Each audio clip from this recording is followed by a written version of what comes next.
says, I'm a different fighter than I was in February the last time out. This is the most I've improved in between fights. Meanwhile, has to block a head kick from Misha Cirkunov early. And they're throwing big shots to start the main card. Another body kick. You saw Cirkunov already level change for a takedown. Early in his career, he did a lot of this. And then he said he fell in love with the striking. That's why he was standing with everybody. But he said he would look to take Crute down. And once he got him down, he felt he had the advantage. Cirkunov just tried to do a crucifix position. And Crute was able to just bench press him off of him. But as the fight goes longer, if he revisits this, it will be much more difficult for Crute to just lift all of his body weight off the top of him. Now he's got it, actually. He's got that leg through. Crute needs to go chase an underhook with his left arm.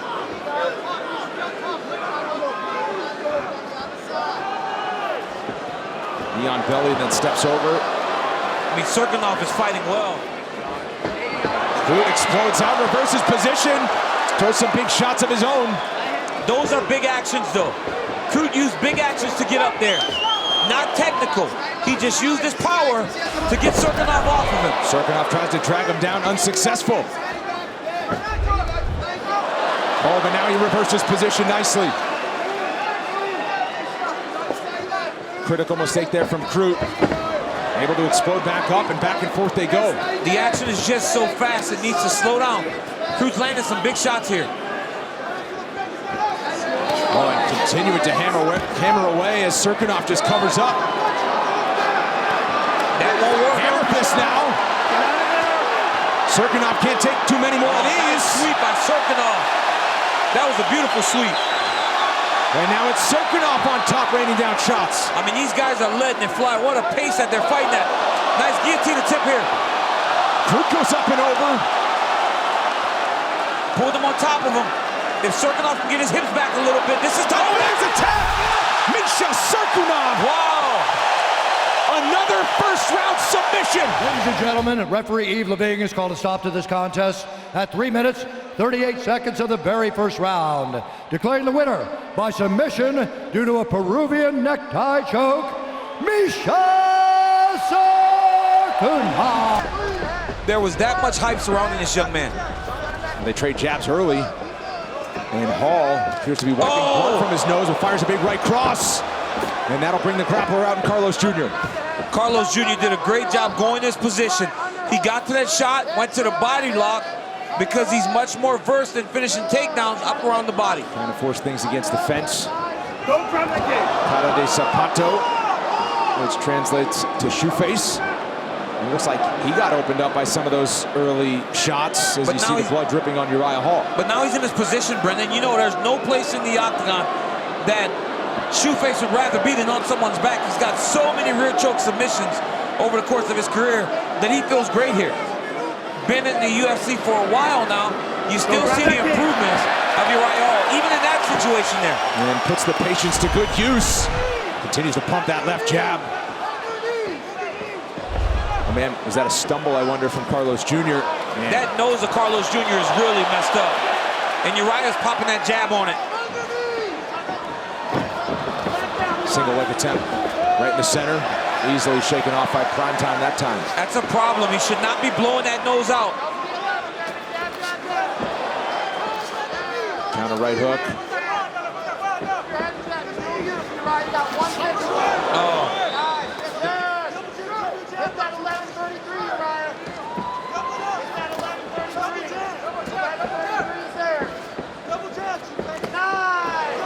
I mean, that jab is not just feeling. That is a powerful stick jab by Uriah Hall.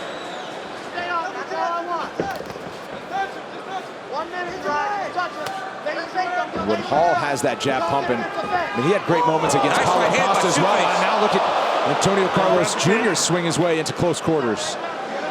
You hear King Mo yelling, drive into him and lift. Once he got his hands locked, he knew that they were in the position to finish that takedown.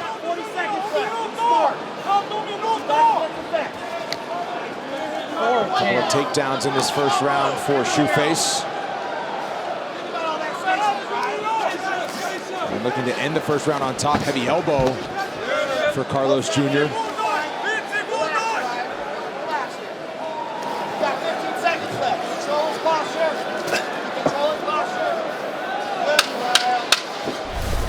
Continues to work from top position in the final seconds of this first round.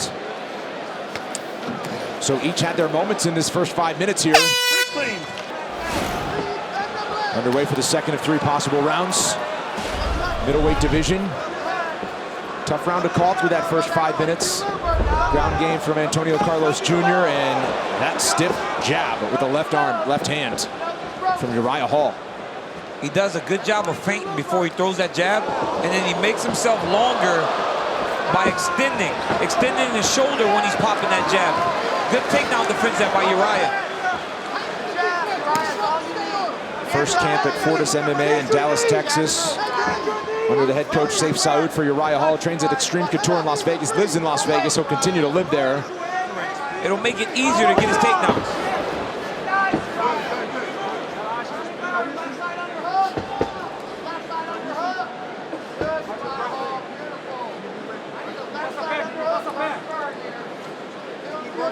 Uriah's doing a really good job of beating the takedowns before Shoeface can get him started.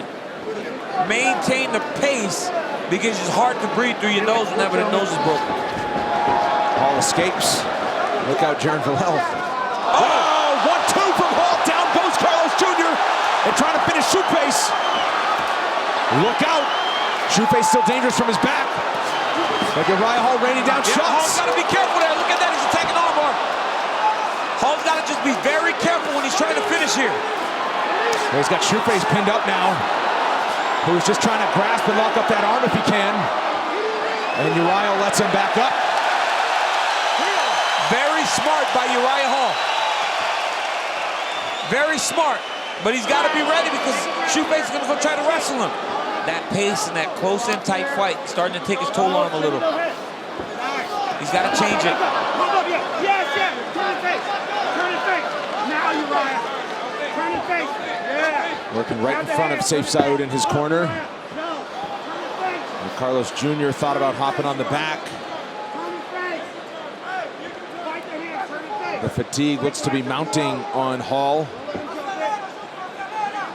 Both of these guys are tired too because Shoeface is going to have difficulties breathing because of the bad nose. Hall needs to break the lock and go back to the center of the octagon. He's the much better striker. Mission accomplished. Short time here in the second round. Even when Shoeface throws his jab, his chin's way up in the air. He doesn't move his head, so he almost moves into Uriah's punches. Final flurry from Uriah Hall in the second round. Third round at middleweight after this. Touch of the gloves and we're back underway between these two ranked middleweight contenders. Jab and then a left hook. And there's some primetime action we've been used to seeing over the years. Uriah used to do a lot of that. You know, he used to do a lot more of that in his younger part of his career. You see as he's advanced, he now is very selective with those big actions. He's a much more reserved, conservative fighter, and I believe that's why he's been more successful. Oh, nice taken down here. He changed it up. He took the back and he stuck his leg in the middle to try to get a post. Trip Hall going backwards instead of trying to drag him forward to finish the takedowns. Great change by Antonio Carlos Jr.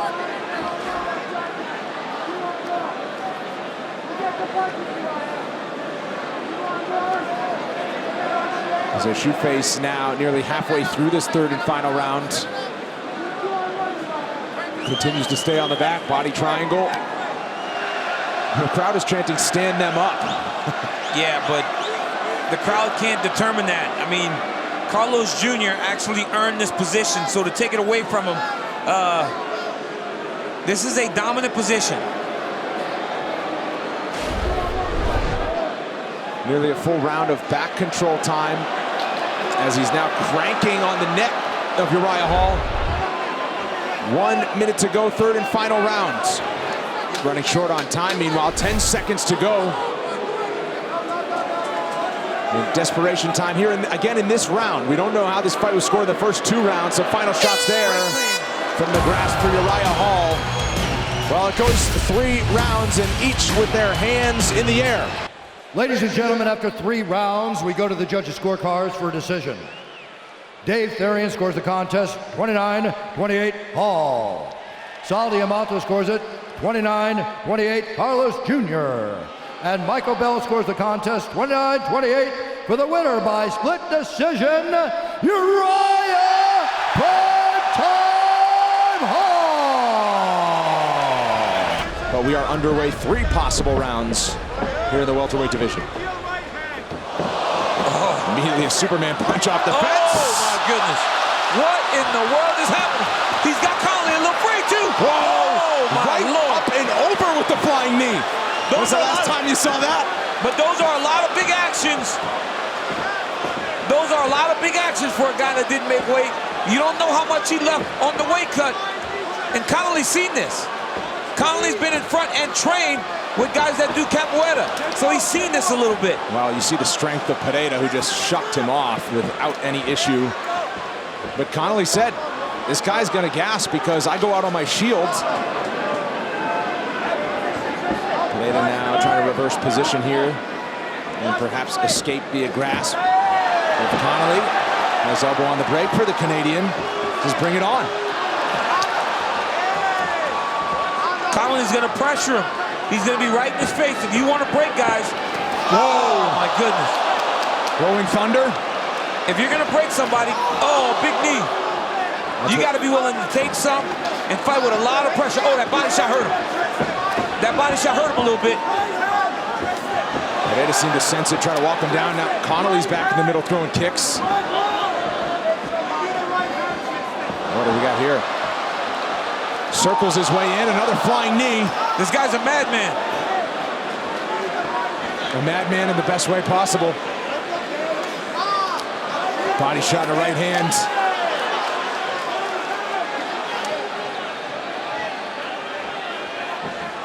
Been trying to work that body, but again, you mentioned it, DC, big actions for a big guy. Yes. Who obviously had issues with the scale this week. And if Conley can extend this fight, if he can extend this fight, then he's got to feel good about himself. Because it gives him a chance.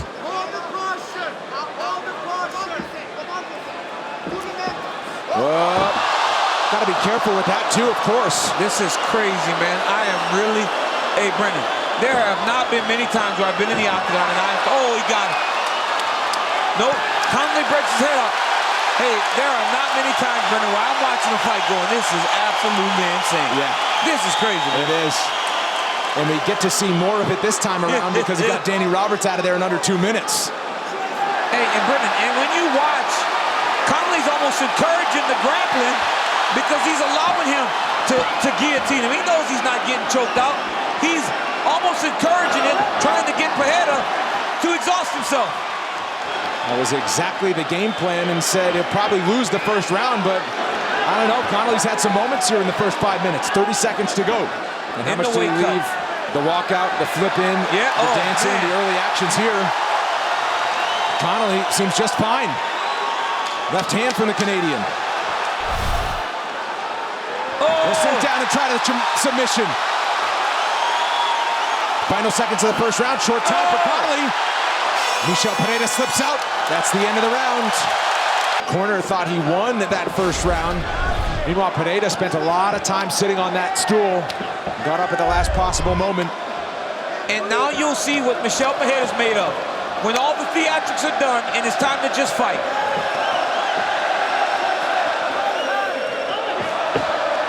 Changing levels for Connolly. Pereira stuffs it. He's attacking that Darce.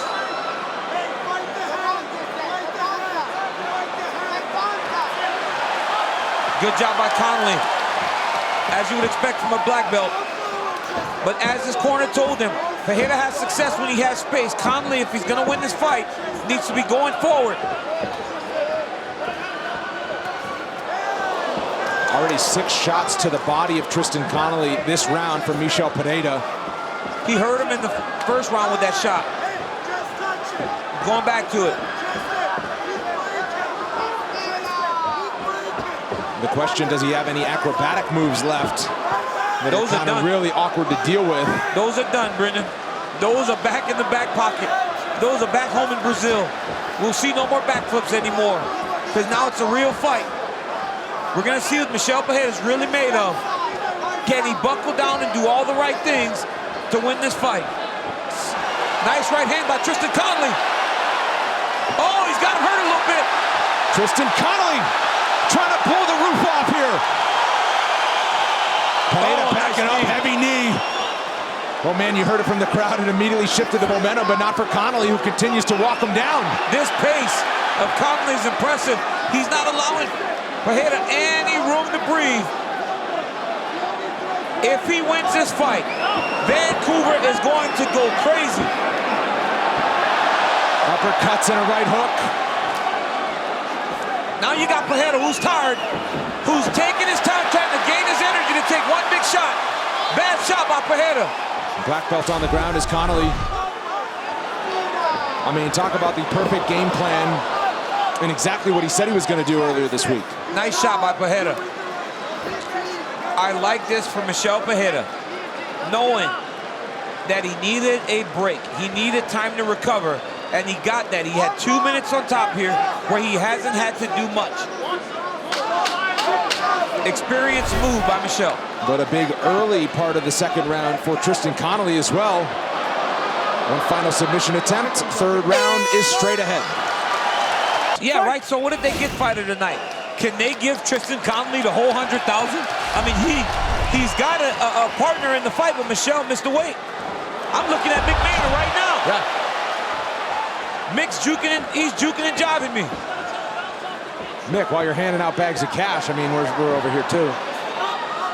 Kidding, of course. Okay, Connelly. so Tristan Connelly goes to work here in the third round. Yep, trying to get a takedown right away. Now for Pereira, he understands that if he can get Connelly to the mat, he was able to control him.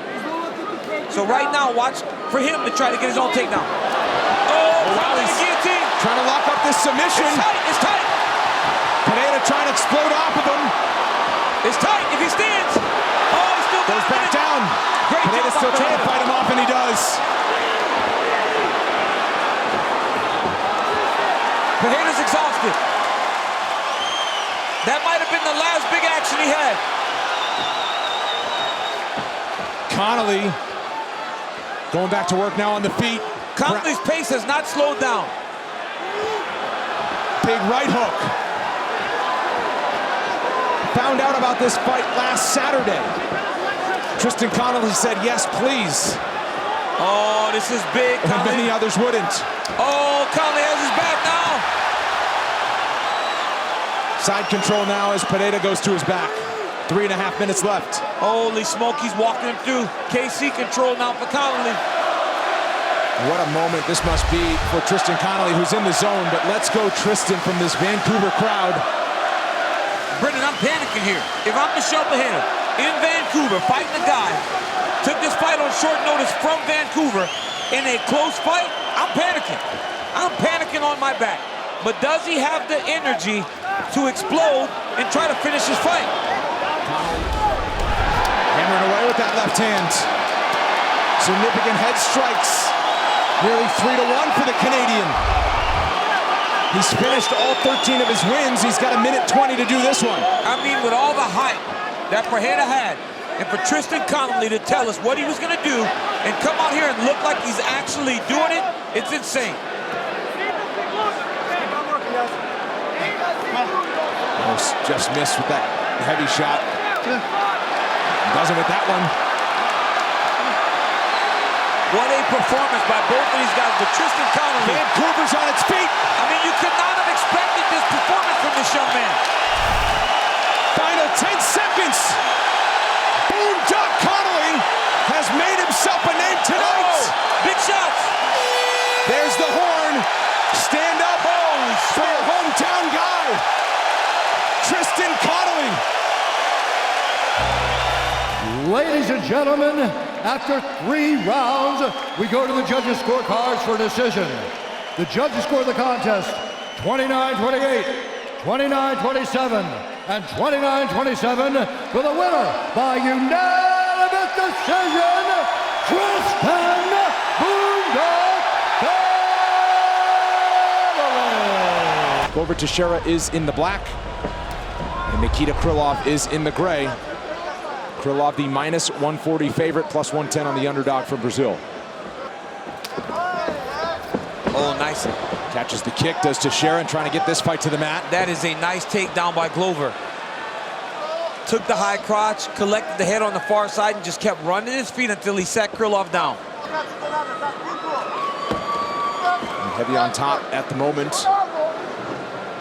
That's the thing about Glover that I think people underestimate is how heavy he feels on top of his opponents. And they struggle with the pressure of Glover Teixeira. Swoops to the back, does Teixeira. Oh, he's gonna feed his hips into his back and try to flatten him out. It'll be much easier if Glover actually goes under the arms of Krylov to drive him forward. Controls the right arm. There you go. If he starts to shake now, Glover will fall over the top of him. Look at that. You see him shaking? There it goes. Glover falls over. So now Krylov will go to work on top. Oh, he's attacking the arm triangle here. Wow, look at that. Right into the full mount. Heavy shots on top for the Ukrainian now. Short elbow. Teixeira tries to explode out to his back. And Krylov trying to sink that right arm underneath. Oh, it's under the chin, and now he's squeezing it. Oh, And he goes to the ground. Fighting hands is Glover Teixeira. Oh, yeah, Glover's doing a good job fighting hands. He can't flatten out, though. He's fighting the top hand. But Krylov can choke with one hand. Glover's got to get to his back there. You see Glover trying to turn back to his back, give up the mount. Good job by Teixeira. Now he's going to allow Krylov to fall over the top of him. And back and forth they go. Now Teixeira on top before Krylov returns to his feet for the final minute of this first round. Really good grappling by both guys. Oh, nice knee by Krylov. Oh, a knee and an elbow. Cut right in the middle of his forehead. Body kick, and he stumbled by the counter shot from Teixeira. Nice shot from Teixeira there. Final 10 seconds of the first round. Krylov has got to watch that left hook coming behind that right hand. Oh, another heavy flurry. Second round coming. Underway for the second round, and again, Nikita Krylov has only seen a third round one time in 32 pro fights. He looks fresh right now, though. He's still moving well, still looks fast. Catches the kick. Krylov may need to reconsider throwing those leg kicks and body kicks. Teixeira's grabbing those. Continue to work the leg kicks. There it is. See that left Heavy hook action again? there. He keeps getting hit with those left hooks. Glover's gonna put his lights out if he's not careful. Keep moving, stay on his bicycle, popping that jab. Counter right cross from Teixeira. Changes levels, but Krylov locks him up. Finishes with a head kick. Good combination by Nikita. Under 3 minutes to go as they meet in the middle again. Significant head strikes, nearly 2-1 for Teixeira. Oh, big right lands over the top. Nice body Teixeira shot. trying to close things off. Krylov is doing a fantastic job of finding his rhythm and getting back to the middle. Catches the kick once again, does Teixeira, but Krylov able to escape once again.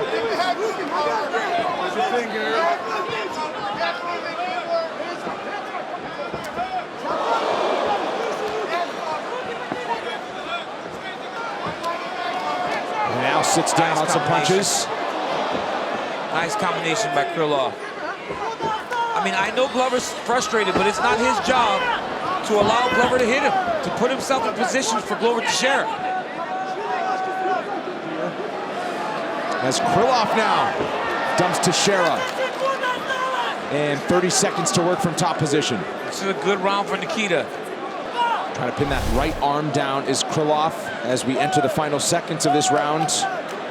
And for the second time in the 32 fight career of Nikita Krylov, we will go to a third round. And it comes your way after this. August 31st of 2013 for that fight. So 6 years later, he finds himself in deep waters here. But he looks great. Yeah. He doesn't look like he's fatigued at all. He's still moving. But Glover's always dangerous. He's got so much power. Krylov forced him to the fence. Oh, No, he put himself in that position. Teixeira into guard, trying to sink that arm under, and it is. But he's pushing at the elbow. He's trying to get out of full guard. That will release some of the pressure immediately. And then he will go to attacking Glover's arm to push it to pop his head free. The hands are still under the chin. The arm isn't under the chin. He's fighting the hands to try to pop his head free. There you go. Nice defense there by Krylov, and now he'll have 4+ minutes to work on top. He's got a half Nelson there, trying not to allow Glover to turn and try to get up. Well, he flips him over. The top. Yep, flip him over the top. And it would have been an honor to share the octagon with him, but you know, it just didn't work out. He's a fantastic competitor and been there for a long time. Approaching the halfway point now. Mount there for a moment. Oh, he's at the arm. And he's got his weight on it. Krylov stepping over. By stepping towards Glover's head, he's releasing the pressure. Now who's going to race to the feet? This is a very close fight. With 2.5 minutes to go, this fight is still on the table. Elbows while getting controlled against the fence from Teixeira. Krylov now has a hold. Now Krylov has his hands locked. He's going to try to pull him away from the fence to take him down. There it is. See the striking numbers as Teixeira puts some distance between these two. Teixeira's back on that guillotine. Approaching 1 minute to go. The guillotine earlier in the round unsuccessful, but able to neutralize Krylov on top, at least for the moment. This is very important to end this round. Very, very important for Nikita Krylov to try to finish this round on top. Turns to his right side and eats a few left hands for it. Oh, he's trying to sweep him. He's trying to half guard sweep him there. There you go. He's trying to rotate into Krylov. Now he's going to switch to his single leg and hope to end up on top. With very short time. Yeah, big moment there for Glover Teixeira, who figures to end the third and final round on top. What does that look like for these judges, who for the first time will have to score a Nikita Krylov fight? Ladies and gentlemen, after 3 rounds, we go to the judges' scorecards for a decision. Michael Bell scores the contest, 29-28, Krylov. Dave Hagen scores it, 29-28, Teixeira. And Sal Diamano scores the contest, 29-28, for the winner by split decision, Glover Teixeira. Justin Gaethje -185 as the favorite in the black.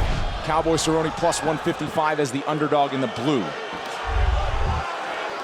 And UFC fans have been happy to watch him fight every time out. Gaethje just said, you know, with this new approach, he said guys can't take a shot because he just hits so hard. He goes, I hit so hard I can put anybody out. Put out Edson Barbosa in the first round. That came back in March, main event in Philadelphia. Put James Vick out in the first round back in Lincoln, Nebraska. Cerrone fires back for the first time. Trying to blink away some damage is Gaethje. How about this? If you think this fight is not going to go the distance and you want to bet on it, it's -635. You get more than 4-1 that it reaches a decision. It was insane. Main event in Ottawa, and counter right from Gaethje. What Cerrone said, he was at his worst, kind of didn't feel good in the first round, but battled through it. Gaethje has really landed put it together. Sorry, Gaethje has landed 3 of those big overhand rights when Cowboy's trying to jab. That's been his money punch. Close quarters, Gaethje ends it with a combo. We need to force the pressure on him, not kind of dance around on the outside. Nice combination there from Cowboy. And Gaethje knows there aren't many fighters like him that do not care if they get knocked out. Of course, he hopes to fire the power shots as he does there.